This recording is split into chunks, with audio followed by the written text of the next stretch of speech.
is Invisible Inc., the podcast for under-resourced women entrepreneurs. And I'm your host, Shubha Chakrabarti, founder of Achieve. Join me as I talk to women entrepreneurs about the nuts and bolts of their journeys and to experts who will give you insights that are hard to find anywhere else. Let's jump in. How does the Inflation Reduction Act impact funding for climate tech and clean tech startups? What's different for climate tech startups compared to startups in other sectors? How can a climate-focused startup improve their funding prospects and accelerate their path to revenue? In this episode, Kristin Wegner Guilfoyle, climate tech and policy specialist, talks about the sectors that stand to benefit most from the Inflation Reduction Act, the unique challenges and opportunities facing climate tech startups compared to non-impact driven startups, the surprising avenues of funding and growth for climate startups, and much more. Now, here's Kristin.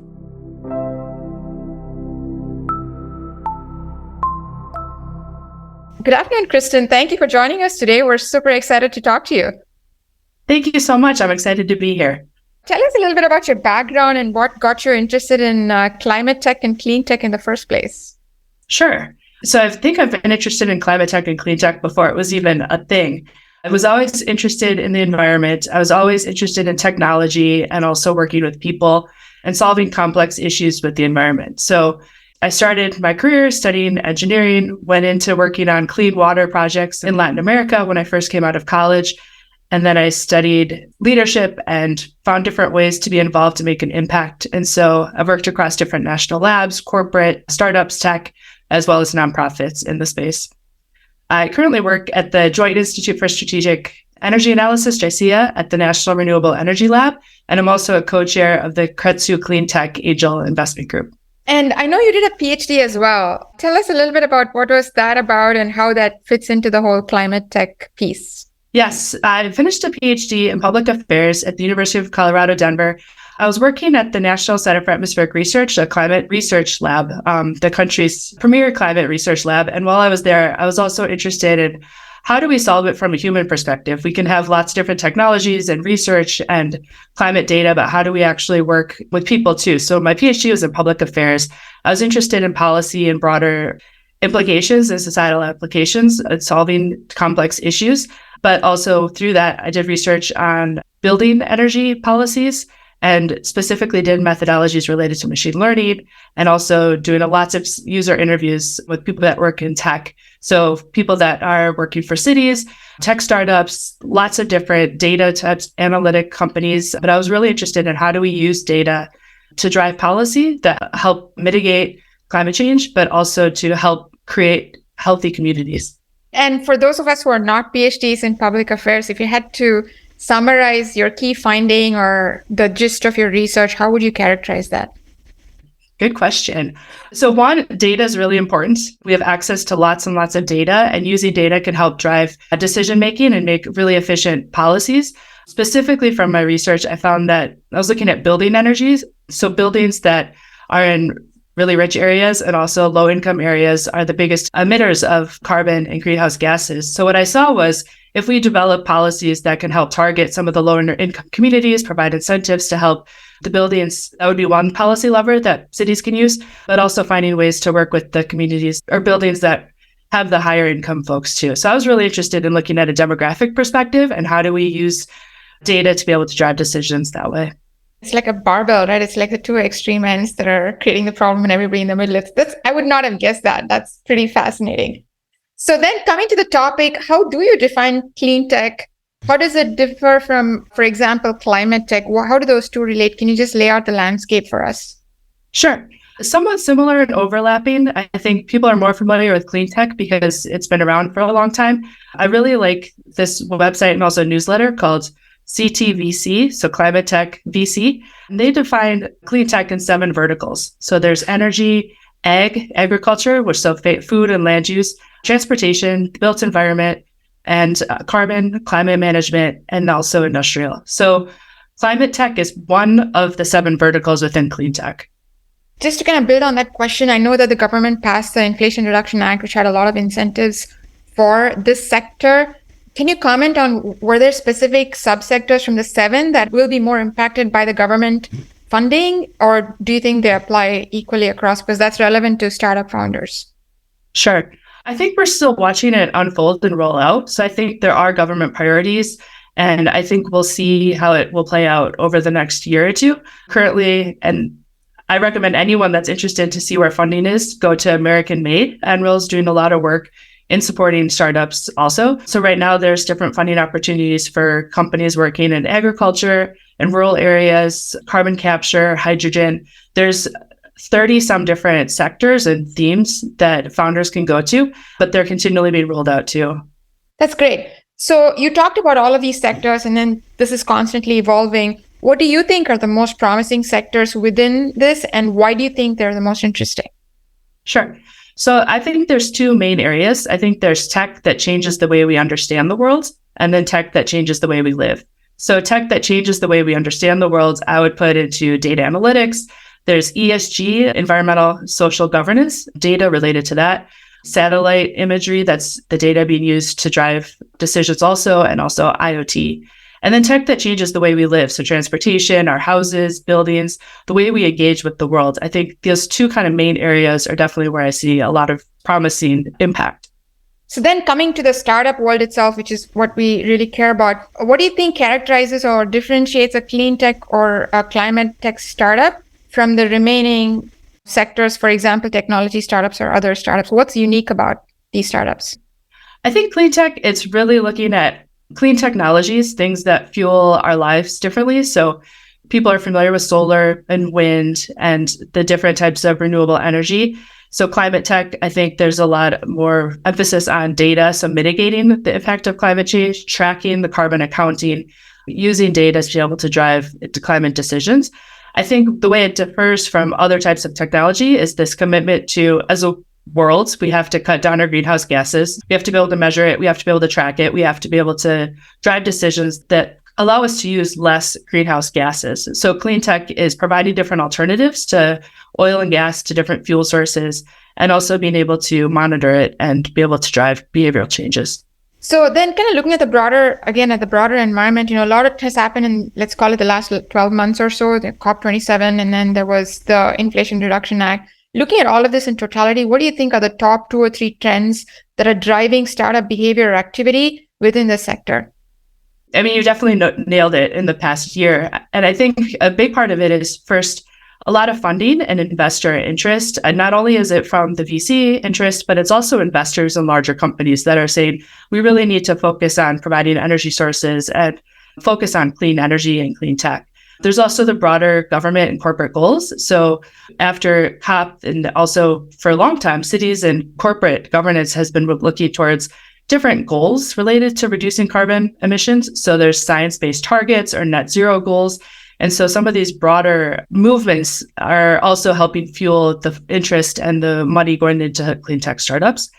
And finally, government policy. So tax incentives for investors, bills such as the Inflation Reduction Act, city, state, federal policies that are helping drive some of these.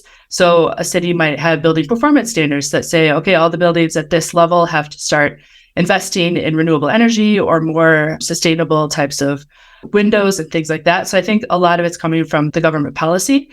And also just in general, I think people are looking for something that makes an impact. So we're seeing a lot, even within the workers and the workforce, people wanting to be part of something bigger than themselves. There's a really great Slack workspace called Work on Climate.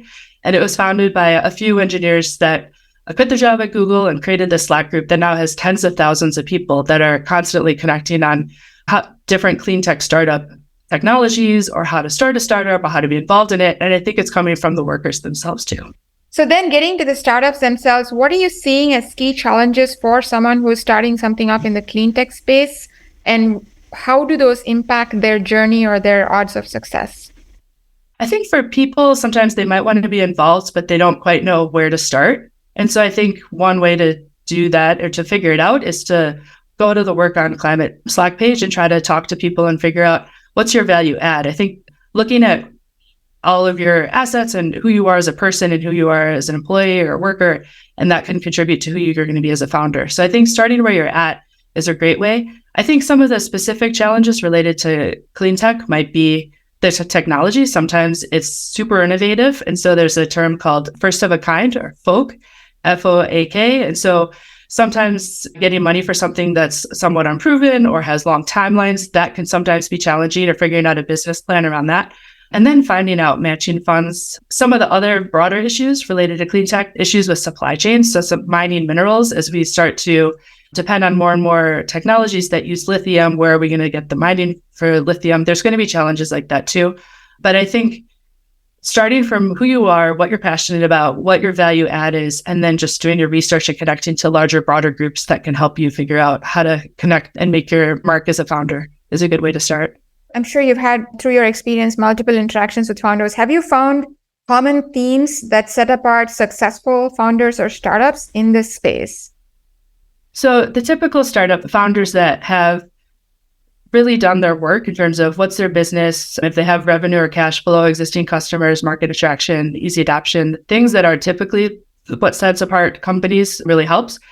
But for clean tech specific, I think having a North Star of where you want to get to is also helpful. Having policy awareness of not only product market fit, but where are the opportunities, where are the incentives or perhaps mandates that might drive people to use your technology. I think having a broader understanding of the interconnectedness of our country or our community is really helpful.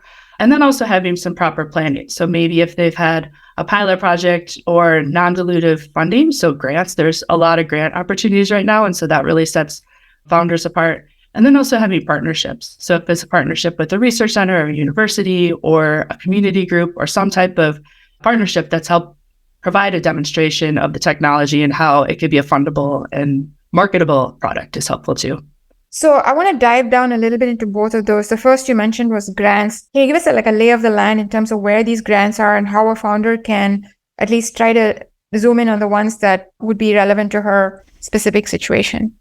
So for grants, there definitely are a lot, especially through the IRA right now. I would look at state and local grants. There are a lot of incentives through states and local governments. Nationally, I would look at the national labs and some of the different funding that is coming out through the IRA. Again, the American prizes, the website is americanmadechallenges.org. The climate VC group is also super helpful, and the Work for Climate Slack page. For grants, there's some that are specific through Department of Energy and then also through USDA, and a lot of the different federal agencies are starting to look at how to provide grants. And so the grants could be for a specific technology. There's also vouchers or technical assistance that founders can apply to receive to work directly with people that could provide them support too. So I'll send some of those links. And the second idea you mentioned was partnering with research institutions or other organizations. What are those institutions? And let's say I don't have a current academic affiliation, which would be the obvious way to do it if I'm a PhD student or whatever. What would you recommend in terms of which institutions to reach out to and how to get in that ecosystem? So I think it really depends on the type of technology that you're working on and your interest. From national labs, NREL has lots of different incubator programs to be part of. There's a Wells Fargo incubator and partnership with larger companies. And then also just outside of the national lab system, there's the Nature Conservancy's Techstars. The Rocky Mountain Institute has one called Third Derivative. And so there are lots of different incubators in that way. A lot of the companies too have sustainability incubators. So Google, IBM, Amazon, and a lot of those companies would even provide in-kind support. So you're part of an incubator, you're part of an accelerator, and at the end of your time, then they provide cloud credits or they provide some type of financial support or grant afterwards too. So I would start with some research, but I would also just Google sustainability accelerators, or if it's a specific technology like prop tech, then you would find Impel Plus is the Lawrence Berkeley National Labs incubator. So finding a specific technology and then searching based on that. So now we've kind of talked about the places where you can research, all of that stuff. So let's say you come to a position where you have a real idea, you're going out to get investment. And I know that you have continued to play a pretty significant role in terms of leading due diligence. So we come to the investability of a clean tech or climate tech startup. Can you give us an overview of what you as a potential investor would look at from a due diligence perspective when you're looking at one of these clean tech startups? I would look at product market fit, existing partnerships.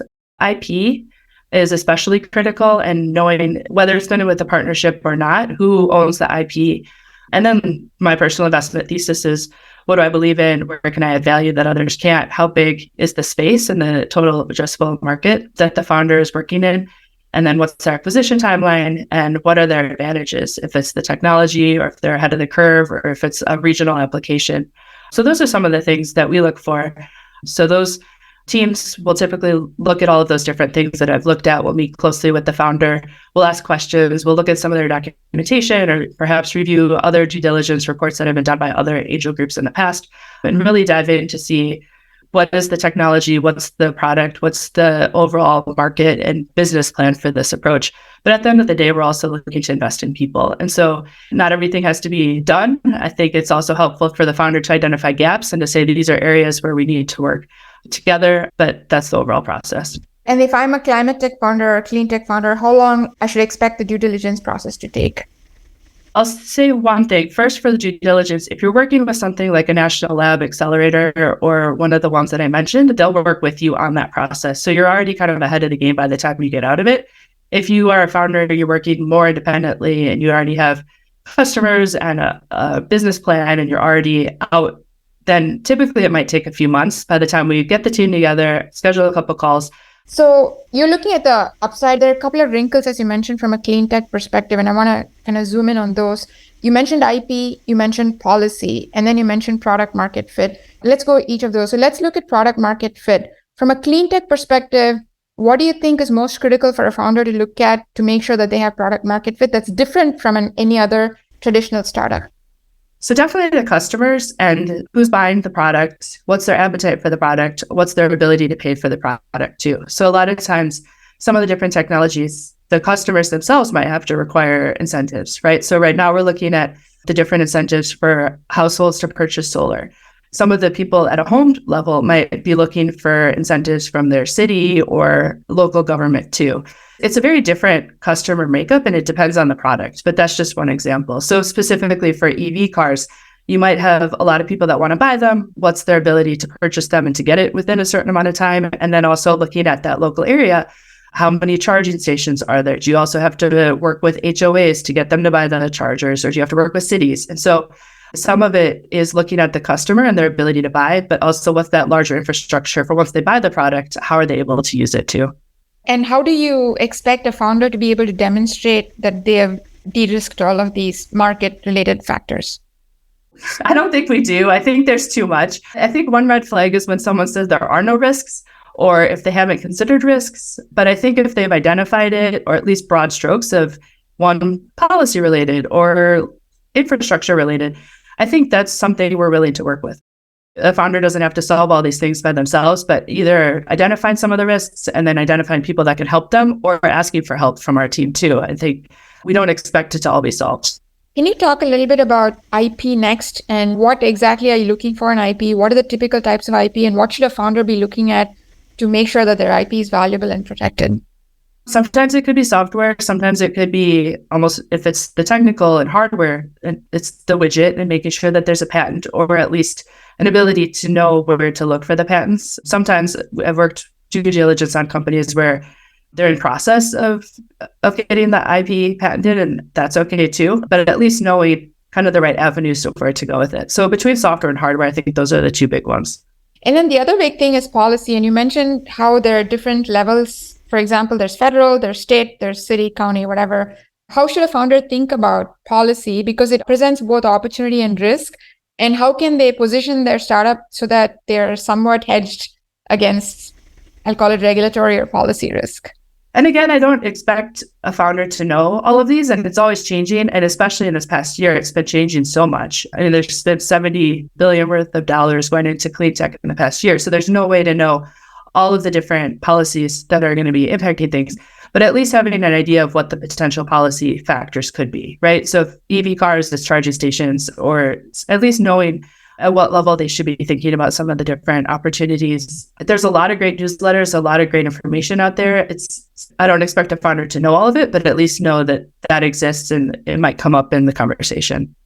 And do you have a favorite resource newsletter other than the ones you've just mentioned? Any others that come to mind? I really like CTVC, Climate Tech VC. I also really like Climate Tech Rundown, Green Biz, And there's a woman, Deanna Zhang, who does independent research and pulls together a lot of the different policy impacts and then also just clean tech in general from a really broad perspective. What are you seeing in terms of are there emerging databases, information sources in terms of how the policy is changing just because how much flux there is given the new act and all of the changes that are happening?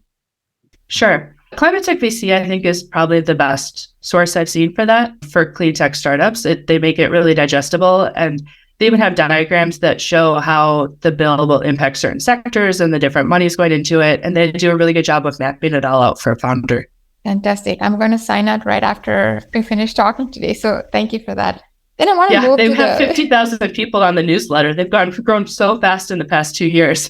I can totally understand that. So then coming to another piece, which is the team, right? So this is a really nascent area. It's growing like crazy. What do you look for in terms of team, and what should a founder do to make sure that they have a viable team to get this thing to market? Yeah, people is definitely the most important part of this entire mix. So investors definitely invest in people. So having people that you can rely on, if you're more of the product person or more of the tech person, having a couple of people that fill that gap in terms of product or the market and business perspective. And it's not just within the team. I would say we also look at the board too. And so being able to have people that can represent the different aspects of the business and also connect it to an exit, if that's your goal, or to the larger customer base too. So a lot of times, especially for founders, it's perfectly okay to have fractional CFOs or CEOs or people that are part of your actual team. But as a founder, especially for female and female identifying founders, I would say be the voice and the face of your company and bring in all the other people that you can. You don't have to do this all by yourself, and you can definitely get people in a fractional capacity. But we definitely look at people that have a business perspective, that have done this before, that can take this from 0 to 1 and do it successfully. One other thing, obviously, from an investment standpoint, financials are most important. And in clean tech, you have kind of a double-sided measure, if you will. So there's the financial returns themselves, and then there's the impact metrics. Are impact metrics important? What kind of impact metrics should a founder be thinking about? And then how do you balance financial versus impact if you're a founder to make sure that you're building the best possible startup? I think in general in the climate space, it gets super intimidating where you want to do one action and you recognize how big the challenge is. And I would say for a founder, work at the scale that makes the most sense for you and what you think your customers will want and need. So there's some products like windows and different window panes that will impact multiple buildings. But then there's also things like EVs and the actual roads and infrastructure. So there's so many different scales, and we're not looking for a founder to solve all of climate change with your product, right? What the biggest indicator that we look at for environmental in general is greenhouse gas emissions and carbon reduction. And so there's that balance between ROI, the financial part, but then also the environment too. And I think some of the angel groups that are specifically related to clean tech are always going to look at that at the end of the day, but they're also looking at the financial ROI too. There's a lot of really interesting business models. And so I think previously, maybe decades ago, we thought that you had to be more business focused instead of environmental. And I think we're seeing a lot more interesting business models that are coming out now, like solar community, solar gardens and things like that, that you can have a positive environmental impact as well as a positive ROI. And so I would just encourage founders to focus on the scale that makes the most sense for the product and their customers. So then first I want to talk about competition and then move to female founders, which is really the topic we care a lot about. From a competition standpoint, what's unique or different about the clean tech space than for a traditional startup, and how should a founder think about the whole concept of competition, especially given how quickly things are changing? Competition, but I'd also say passion and collaboration. I think there's so much out there right now, but people are really passionate about it, and anyone outside of the company really want to help. I wouldn't look at it as competition, but collaboration. And how do you develop partnerships, and how do you really work to understand what your customer needs and your specific value add of the product? So let's say you're starting out, there's a lot of activity, kind of like a gold rush, not exactly, but so a lot of people are going to be doing a lot of similar things. So if you're a founder, you have to have an eye out on how do you ensure that you build a viable and a sustainable, defensible startup in all of this flux that's happening. I wouldn't get swung up by all of the different funds going into it. I think there are things that are trendy and there are different things that people want to latch onto, but what makes the actual most sense for you as a founder and for your product? So one example is AI machine learning. A lot of times we'll see companies come and pitch and say, we're using machine learning, but at the end of the day, they're really not. They're collecting data, or they're doing some type of analytics that's not really machine learning. So as for a founder, I would say use technology that's really applicable when you need to use it. And don't just latch on to something because it's popular, or you think that's what the funders want to hear, because honestly, we can sniff it out, and we want you to do something that's actually going to make a difference and that's viable, and not just something because it's popular. Got it. That's great advice. So then coming to this question of female founders in the climate and clean tech space, what have you observed in terms of what's different about them? Are they starting different types of businesses? Can you just talk about what your observations have been? I don't know if they've started different types. That's a good question. I haven't seen broad trends around there. And I think when you hear a job description and they say typically women will apply if they meet 100% of those qualifications, I think the same is true for startups. And so typically what I've seen is incredibly overqualified women that are applying or that are creating a startup and that are wanting to do it all. And I would say you don't have to do it all. You don't have to be an expert in the field. You don't have to be number one and have all these different NSF grants to be able to start a company. I think what we're seeing, especially in the space, is that we need solutions from people that can create solutions that understand the tech space, that understand software, that understand how to connect with investors, connect with customers. And I would say what's the same thing about the job description where men might apply if it's like 60%, I would say I would encourage more women. If you think you have 50% of the qualifications, we should get more women to start doing this and to be in the space, because we need women to step in and to take leadership within the clean tech startup space too. And building on that same theme, we've read a lot, we've seen a lot in terms of the different treatments that women founders get relative to male founders, whether it's angel or VC. What have you observed in terms of the women founders? What can women founders do differently, and what does the investment community need to do differently so that we have more women founders starting good, solid businesses? I would say first, there's a lot of interest in supporting women founders within the investment community. I think one thing that women could do is, one, be the face of your company. I think sometimes if they're the tech expert or the product expert, I have seen women be the CEO, but almost in name only and not representing their actual company. So I always feel bad when I see that as part of a startup competition, that the woman's not actually representing it. And I don't know if it's because there's a guy that says, I'll give the pitch, and there you go. The other thing is with transparency. I think as we have pay transparency and we're starting to see what people are actually paid, I would say we should do the same with cap tables. One thing I have seen is maybe a woman might have someone who she thinks is a mentor or someone that she thinks is helping her out, but realistically, she's getting much less equity than she deserves for all of her efforts. And so I think the more she's part of communities with other female founders or with other founders of clean tech startups to have real conversations about what a cap table should look like or what equity should look like, I think it's hard to negotiate if you don't know what's available and what is going on around the larger startup ecosystem. And so I would say transparency too. So if I'm an individual woman founder, I cannot control the investment community to a large extent. So what do I do as a founder to get smart on these things and understand where the market levels are so that I don't fall victim to that? Sure. I think accelerators are helpful because they work with you on your cap table. I think having a group of tight-knit people that you feel comfortable sharing your cap table with, or asking for advisors from people that are actually helping you and not just trying to make the most from your company, I think those are two good starting points.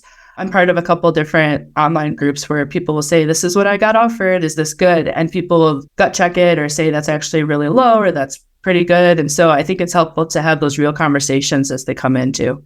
Build community is probably the biggest part of having people that can be honest with you and can tell you if you should ask for more. I think it's harder for us to do if we don't know the numbers. So obviously, if you're part of a good accelerator, that solves a lot of the problem. But if you aren't one of those people who is participating in an accelerator, are there groups that in other words, how do you vet that this is legitimate and that you're getting good input and honest input? And how do you select those groups to make sure that you're in the right places?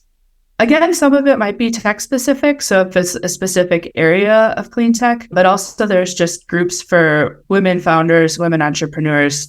I mean, I myself am part of like a Moms in Tech Facebook group. And so I always see the numbers come in on that. And I see the women step in and say, actually, that's good or not. And so I don't know if there's one blanket one that I would just say, but I think find it, and it might be specific to who you are as a person, like the Moms in Tech, or it might be specific to who you are as a founder, like Hydrogen or something like that, where you can have those honest conversations. Coming back to wrap it all up and say, a lot has happened in the last few weeks, Silicon Valley Bank, among other things. So the environment has changed pretty dramatically for women founders in particular. What advice would you give women founders who are looking to get funded in this environment to improve their odds of getting funding for their clean tech startup? I don't think clean tech has more or less impact from SVB. So I think right now there's never been a better time to be in clean tech. There's a lot of opportunities for government funding. There's a lot of investor interest. There's a lot of policy drivers, and then also larger companies that are interested in investing in clean tech. So I think getting the lay of the land in some of those different opportunities, just starting to like some of these companies on LinkedIn or paying attention to newsletters that are sharing opportunities, looking for some of the different grants that are non-dilutive funding so that you can at least give yourself some timeline to be able to figure out where you're going from there. I think those would be the first steps. And get strategic partnerships, apply for incubators, and get that funding. Fantastic. For any aspiring woman who wants to impact the world and through a startup in this space, what advice would you give? Top 5 things that she can do Monday morning? Yeah. Top 5 things. First off, believe you can do it. I think you'll figure out your path and your impact. But first, I think it's just believing that you can do it. Finding the community and finding people that support you and that you're inspired by that are also doing it. Again, transparency and having real conversations. Do research on some of the numbers and what that actually looks like. And then getting enough funding to just get you on your way and be able to start it. But I think the first part is really just believing in yourself and knowing that you can make an impact. The climate change is a huge issue. I've worked in most of my career in this, and we need all types of people. Women are impacted by climate change the most, families are. And so we need all types of people that are founders and in this space to be able to solve some of these pressing issues. So even if you have your doubts, and we all might have our doubts of our impact, but just know that we need you to be part of this and we need to do it collectively. Fantastic. Great advice. So is there anything I should have asked you, but I didn't? I don't think so. I think you went through all of the questions. There are some resources that I was going to share. Take care of yourself. Again, this problem is always here. And I've seen people that are passionate and throw themselves into it and try to solve it. And there's always time to take a pause and to take care of yourself too, because we need the long game and we need people to be sustainable in this as we work towards sustainability together too. Fantastic. Thank you, Kristin. It's like drinking from a fire hose, but in a really good way. You gave us a lot of really good resources. So I'm looking forward to, sharing those with all of our audience. And thank you for all of your advice and insights that you shared. I really appreciate the time. It's just been great having you. Thank you so much. It's really nice to be able to discuss this and share with you. And I really appreciate this conversation.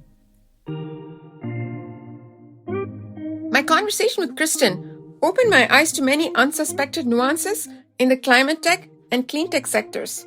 First, I was struck by the quote-unquote boring avenues that hide so much opportunity within them. Things like building code regulations, tax rules, and policy statements have tremendous upside that founders can capitalize on. Are you digging where the gold is?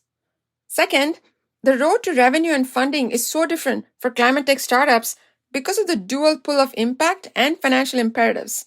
It's impact and returns, not impact instead of returns. Your capital stack, revenue opportunities, and growth path all look very different as a result. Are you tuned into these differences? Last but not least, I was encouraged by Kristin's pragmatic counsel to beware how big a piece of the problem you choose to bite off. Climate is big and inspiring, but it can also get very overwhelming quickly because the topic is literally planet-sized. How can you as a founder be smart about selecting and scoping the exact problem that is realistic for you to solve and yet big enough to have meaningful impact? So, what's the one lesson you will take away from this conversation to implement next week in your climate tech startup? Thanks for listening to today's episode. We have show notes and more at achieve.co. That's achieve.co/podcast. Like what you heard? Hit subscribe and share with a friend. See you on the next episode. Now, go be an achiever.